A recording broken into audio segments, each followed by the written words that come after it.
বৃষ্টির দিনে ধানমন্ডির কি অবস্থা।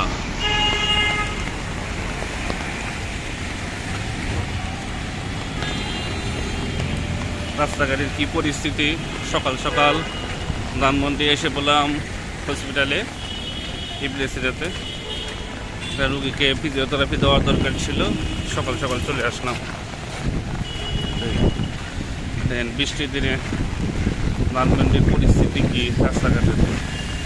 আমরা যারা ঢাকা শহরে আছি আসলে খুব দুর্যোগেই থাকতে হয় বৃষ্টির সময় এবং রোদের সময়। সবসময় খুব খারাপ অবস্থা।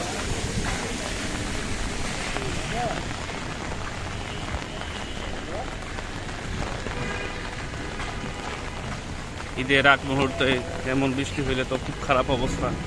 আসলে মার্কেটগুলো একেবারে ফাঁকা, একেবারে ফাঁকা মার্কেটগুলো তো জনশূন্য একেবারে বৃষ্টির কারণে। সকাল সকাল বৃষ্টি হওয়াতে মার্কেটগুলো একবারে জনশূন্য। এখন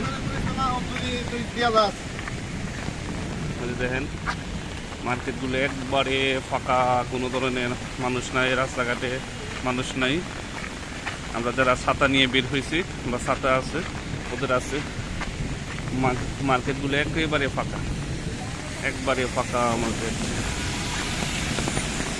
দেখেন রাস্তায় গাড়ি ঘোড়া কম, মানুষ একেবারে কম, রাস্তায় একেবারে কম, মার্কেটগুলো ফাঁকা একেবারে।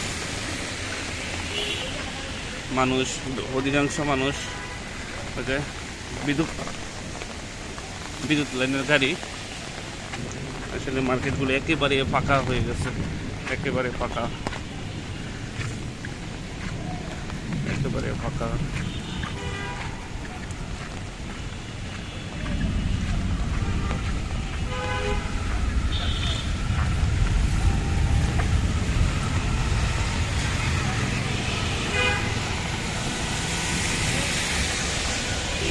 বারে মানুষ শূন্য।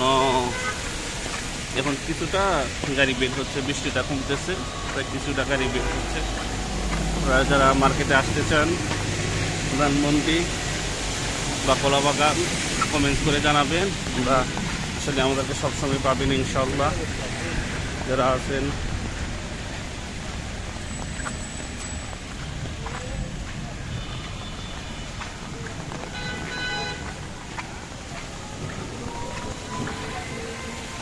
কিছুটা গাড়ি এখন বের হয়েছে, বৃষ্টি কমছে তো তার জন্য কিছুটা গাড়ি বের হয়েছে।